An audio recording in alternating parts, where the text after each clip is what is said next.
You determine the nature of your being. How to be is decided by you, only then you are a human being.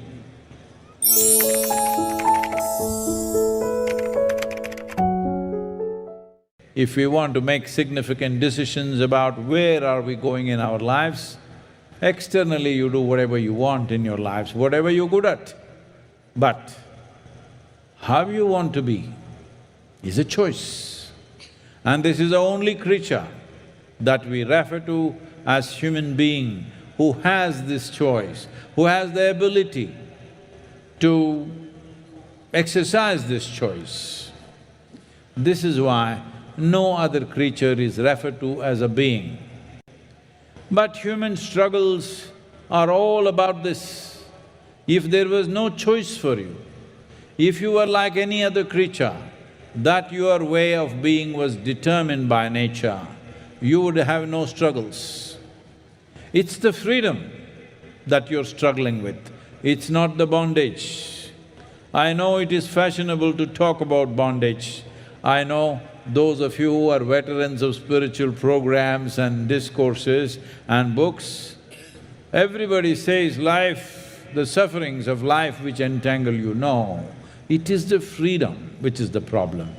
If you had no freedom, if you were fixed like every other creature by nature, you would have no struggle, no striving was needed. The problem is, nature has left it in your hands. How to be? If you do not exercise this choice, well, you won't fit into the framework of being a human being. Human creature is not a good one, because human creature is a dangerous creature. No other creature is that dangerous. Human creature is a terribly dangerous creature, but a human being is a tremendous possibility. It is my wish and my blessing, you must explore this possibility in this life. In this life. It's very, very important because most of you or many of you are Hindus, you will say, I will do it in next life. Hello? This life? I'm gone, Sadhguru. This life? This life. In this life it must happen, that is, exploring the full depth and dimension of what it means to be a human being. First thing to do is, you determine your way of being, not something else, not what other people do and say. You determine the nature of your being. How to be is decided by you, only then you are a human being. Inner engineering is a wonderful solution, a very simple, I must tell you this. I know many people could misunderstand this, but I've lived with misunderstandings all my life, so what's the problem? Someone came here a couple of years ago. This is a person who is over 70 or 75 years of age, I think. So he was here for 3 weeks. Then towards the end of his trip here, he wanted to see me and I said, okay, because he wrote a note saying that he was with J. Krishnamurti, then he was with U.G. Krishnamurti, then he was with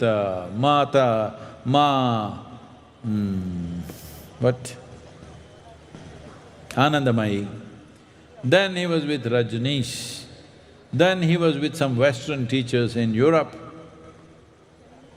So he wrote, I've been with all of them, I would like to meet you. I said, okay, a senior person, so I went to meet him. Then he said, see, I've been with all these people, every one of them has added something to my life, something beautiful happened to me when I was there, but I've been sitting here and watching for these 3 weeks. You're the only one who's built a spiritual factory. I said, what? He said, no, this is a spiritual factory. People just come, within 3 days, everybody is transformed, they're jumping with joy and they're going. I've seen batch after batch, they come and they go back in a completely different way. This is a spiritual factory. Then I thought, this is a wonderful idea. Then I called a few of our people just to test them, and I said, I think we should rename Isha Yoga Center as Isha Spiritual Factory. They said, no, Sadhguru, factory. Factory seems to be mundane, but you must understand, factory or an assembly line means consistency of product, consistency of results. So inner engineering is like that. We are not making it in art, we are not making it music, we are not making it something aesthetic, it's engineering. Because to enjoy music, to enjoy art, you need a specific kind of mind. Not everybody can enjoy every kind of music, not everybody can enjoy every kind of art form, but everybody can benefit from engineering. You just have to learn to use it, that's all. You don't have to worship it, you don't have to look up to it, you just have to learn to use it. So as a part of this, as we are rolling out a movement called Miracle of Mind, because this mind is a miracle, but a whole lot of people have turned this miraculous mind into a misery manufacturing machine. I want to see that maximum number of people enjoy the miracle of this mind.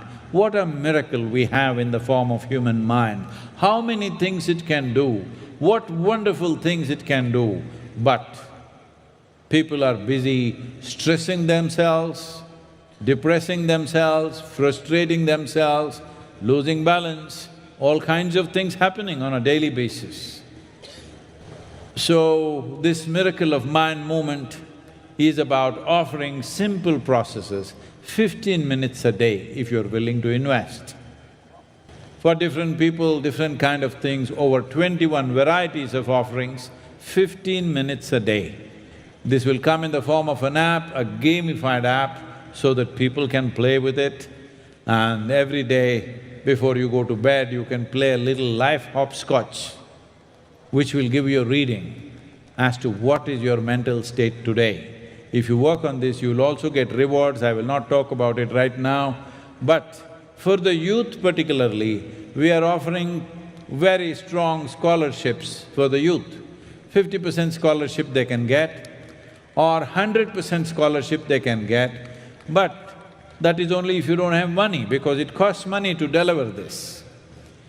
But we are willing to give it free of cost, but if you are getting it free in scholarship, a certain number of hours a week, you must do something which is not about you, about somebody else. You can go and teach a child in a slum or something, a little bit of mathematics or science, or you can help an old person somewhere, or you can plant a tree or whatever, something which is not about your personal stuff.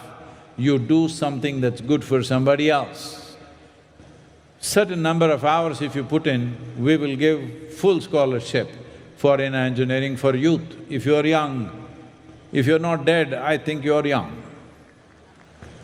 Now I am wondering, the silence is scaring me. The silence is scaring me.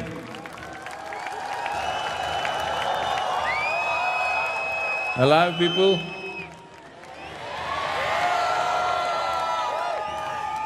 Now, in this whole effort, there are many aspects to this, but this kind of movement, where we want to touch at least 3 billion people in the next 18 to 24 months with 15 minutes of closing eyes. If 3 billion people close their eyes 15 minutes a day, believe me, the world will change in many ways. There was an experiment conducted in United States recently where young people were made to sit in a room where there's no television, no phone, no painting, nothing, white walls all around. They have to just sit there quietly for 15 minutes. If they cannot, they can opt to have an electric shock, a mild electric shock. 67% of the young people chose electric shock rather than sitting quietly for 15 minutes. So you see, sitting quietly with eyes closed for 15 minutes, if 3 billion people do it, it can transform the world, can mitigate the mental health pandemic which is supposed to be coming. People make predictions. Predictions are made based on cold statistics. What is beating in a human heart is never taken into account. Statistics don't take that into account. But if all of us are willing, can we make sure that they're predicting in the next 10 years' time there'll be a mental health pandemic, because many factors are showing that. 1 in 3 teenage girls in America are depressed, clinically depressed. Recently, the Surgeon General of United States said, 1 in 2 people, if there are 2 Americans, 1 of them is feeling lonely. Loneliness means it is the incubation period for mental illness. You are cooking it up, it's coming. So you're among 1,000,000 people and you're feeling lonely. There are 8.4 billion people and you're feeling lonely, and there are trillions of other life forms and you're feeling lonely. This means you're cooking a mental illness, it's going to come, it's just a question of time. So 1 in 2, 50% of American citizens are feeling lonely. What is happening to the other 50%? You don't know. So, this is the time. Either we can wait for terrible predictions to come true, or we stand up and see such things do not happen to us, because we are talking about what terrible things will come upon our children, that's what we are talking about. When we say in 25 years there'll be suicide pandemic, we are talking about our children. If you have any love in your heart for the generation next, we must ensure that such predictions, no matter what kind of facts it's based on, they should not come true. This is the effort. I want every one of you to be a part of this miracle of mind movement which will unfold from August, September onwards this year. Please be a part of it.